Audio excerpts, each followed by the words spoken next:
खबरों के दम पर ज़बरदस्त एक्शन है, नतीजे आ रहे हैं और बहुत सारे ट्रिगर्स हैं जिन पर हमें फोकस करना है। आइए फटाफट जान लेते हैं, नुपुर के पास है पूरी डिटेल्स। नुपुर मॉर्निंग, पहले तो वीकेंड पे जो नंबर्स आए उनके साथ शुरुआत करिए। बिल्कुल, गुड मॉर्निंग। सबसे पहले आईसीआईसीआई बैंक नतीजे आपको अच्छे नज़र आएंगे। स्टडी क्वार्टर आए, स्ट्रॉन्ग क्वार्टर आए। बैंकिंग सेक्टर में देखें तो सिर्फ एचडीएफसी और आईसीआईसीआई बैंक के ही नतीजे इस क्वार्टर अच्छे आते हुए दिखे। एनआई में करीबन 10% की बढ़त है। मुनाफा देखें 14.5% की ग्रोथ आपको यहाँ पर नजर आएगी। Asset quality one of the best bank है जहाँ पे एसेट क्वालिटी बहुत अच्छी यहाँ पर सुधर कर आती हुई दिखी है। तो फोकस पूरा का पूरा आईसीआईसीआई बैंक पर आज रहने वाला है। Coal India in line operational performance यहाँ पर भी आती हुई दिखी है। वॉल्यूम में डिक्लाइन है जो एक्सपेक्टेड था, और रियलाइजेशन में डिक्लाइन होते हुए दिखा है, वो भी एक्सपेक्टेड था। इनफैक्ट कंपनी के जो ई ऑक्शन के रियलाइजेशन है वहाँ पे आपको क्वार्टर ऑन क्वार्टर बेसिस पे बढ़त आती हुई दिखेगी। रेवेन्यू में 6% की कमजोरी है। कामकाजी लेवल पर मुनाफा देखें तो 14% की कमजोरी यहाँ पर भी आती हुई नजर आई है। श्रीराम फाइनेंस इंटरेस्टिंग यहाँ पर रहेगा। एसेट क्वालिटी इंप्रूव होती हुई दिखी है। मार्जिन्स में हल्का दबाव आपको नजर आएगा। हालांकि एनआई में 16% की बढ़त है। मुनाफा देखें तो 18% की ग्रोथ यहाँ पर भी आती हुई दिखी है। नेट इंटरेस्ट मार्जिन हल्के दबाव में रहे, 8.9% है। पिछले समय में इस बार 8.7% के आसपास आए। क्रॉस एनपीए नेट एनपीए यहाँ पर सुधार है। एसेट क्वालिटी सुधर कर आती हुई दिखी है। डिसबर्समेंट्स काफ़ी इंप्रूव है जिसकी वजह से ईयूएम में आपको 20% की स्ट्रॉन्ग ग्रोथ आती हुई नजर आई है। बैंक ऑफ बड़ौदा यहाँ पर एनआई में 7% की बढ़त है। मुनाफा देखें तो 23% की ग्रोथ यहाँ पर भी आती हुई दिखी है। क्रॉस एनपीए नेट एनपीए यहाँ पर आपको सुधार दिखेगा। FY25 के लिए क्रेडिट कॉस्ट का जो गाइडेंस है 12 से 14% का, उसे घटाकर 11 से 13% करते हुए दिखी है मैनेजमेंट। आईडीएफसी फर्स्ट बैंक जहाँ पे नंबर्स काफ़ी कमज़ोर आते हुए दिखे। प्रोविजनिंग बढ़ती हुई नजर आई है। माइक्रो फाइनेंस जितनी भी कंपनीज है वहाँ पर हम दिक्कत देख ही रहे। नेट प्रॉफिट में 73% की कमजोरी आपको दिखेगी। प्रोविजंस जो है 228% इस क्वार्टर में बढ़कर आते हुए दिखे। In fact gross NPA net NPA भी देखें तो वहाँ पर भी आपको इम्पैक्ट दिखेगा। एनआई में हालांकि 21% की बढ़त आती हुई नजर आई, और जो स्ट्रीट एस्टिमेट्स है वहाँ पर भी 30 से 60% की कटौती बैंकिंग एनालिस्ट यहाँ पर करते हुए दिखे।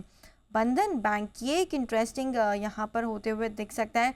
जो नंबर्स है ना वहाँ पर 20% की बढ़त है। मुनाफा देखें तो 30% की बढ़त यहाँ पर भी आपको आती हुई दिखेगी। एसेट क्वालिटी में थोड़ा डिटोरेशन हुआ है, स्ट्रेस बढ़ते हुए दिखा है, लेकिन लेस देन फियर्ड नंबर्स यहाँ पर less than feared asset quality में बढ़त आती हुई दिखी है, तो वो इस बैंक के लिए पॉजिटिव है। InterGlobe aviation better than estimates, यहाँ पर भी नंबर्स आते हुए दिख रहे हैं। रेवेन्यू में हालांकि कमजोरी है लेकिन अनुमान से बेटर आपको दिखेगा। मार्जिन 14% का अनुमान था, 14.3% आए, और मुनाफा भी देखें तो यहाँ पर इस बार घाटा आते हुए दिखा है करीबन 1000 करोड़ के आसपास का। इसके अलावा डीएलएफ यहाँ पर भी आपको फोकस करके चलें। ऑपरेशनल नंबर्स जो यहाँ पर निकल कर आ रहे हैं वो बिलो एस्टिमेट्स आपको दिखेंगे। रेवेन्यू मुनाफा हालांकि बीट है, लेकिन मुनाफे में बीट टैक्स रिबेट के चलते, और कंपनी के भी जो प्री सेल्स के आंकड़े हैं वहाँ पर भी कमजोरी आती हुई नजर आई। तो ये सारे स्टॉक्स नतीजों के चलते आज फोकस में रहने वाले हैं। चलिए, तो कुछ बड़े नंबर्स हैं, ओवर द वीकेंड आए हैं, अब मार्केट खुलेंगे तो इसका इम्पैक्ट ज़रूर देखने को मिलेगा। लेकिन नुपुर, आज भी तो नंबर्स आने वाले होंगे और उससे पहले ट्रिगर्स ज़रा बता दीजिए। बिल्कुल, आज Bharti Airtel, sun pharma, Ambuja cement, BHEL, federal bank, IOC, LIC housing finance, IGL, साथ ही साथ PNB के आज आने वाले नतीजे, तो इन सारे स्टॉक्स पर रखनी है नज़र। कल्पतरू प्रोजेक्ट्स इंटरनेशनल बोर्ड बैठक में नतीजों के साथ QIP के जरिए फंड जुटाने पर बोर्ड आज विचार करेगा। JBM मोटर्स जहाँ पे बोर्ड बैठक में नतीजों के साथ शेयर विभाजन पर विचार किया जाएगा। अनंतराज बोर्ड बैठक में नतीजों के साथ फंड जुटाने पर यहाँ पर भी आज आउटकम पर रखनी है नज़र। IPO के लिहाज से वारी एनर्जीज की आज लिस्टिंग है, करीबन 80 गुना ये बढ़ते हुए दिखा था। दीपक बिल्डर्स जहाँ पे IPO की लिस्टिंग आज होने वाली है, सब्सक्रिप्शन देखें तो 13.5 गुना यहाँ पर भी सब्सक्राइब होते हुए दिखेगा। Extract Reliance industries bonus issue 1:1 का एडजस्टमेंट आज आपको नजर आएगा। डॉक्टर रेड्डीज जहाँ पर स्टॉक स्प्लिट आज होगा उसकी एक्सटेट है। साथ ही साथ ICICI लोम्बार्ड जहाँ पे 5.5 रुपये का डिविडेंड एडजस्टमेंट। जुबिलेंट इंडस्ट्रीज जहाँ पे डीमर्जर और मर्जर की प्रक्रिया का भी आज एक्सटेट रहेगा। प्राइमरी मार्केट में एफकॉन्स पहले दिन करीबन 10% बढ़ते हुए दिखा, आज इसका दूसरा दिन है। Godavari power final update, IPO बंद हो चुका है, करीबन 1.25 गुना का सब्सक्रिप्शन यहाँ पर भी नजर आएगा। आईटीडी सीमेंटेशन यहाँ रखनी है नज़र। अदानी ग्रुप यहाँ पर करीबन 45% से ज़्यादा का हिस्सेदारी खरीदने वाली है। 3024 करोड़ में इस अधिग्रहण को किया जाएगा। 400 रुपये के भाव पर इस ट्रांजैक्शन को जो है अदानी ग्रुप करते हुए दिखेंगे। तो ये स्टॉक आज फोकस में रहने वाला है।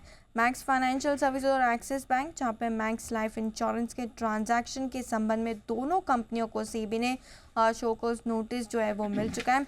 दोनों कंपनियों को शोकोज नोटिस जो है उसका जवाब कंपनियां देती हुई नजर आएगी। और लास्ट में इंडसइंड बैंक, जहाँ पे सोसाइटी जनरल ने करीबन आधे % हिस्सेदारी बेची है।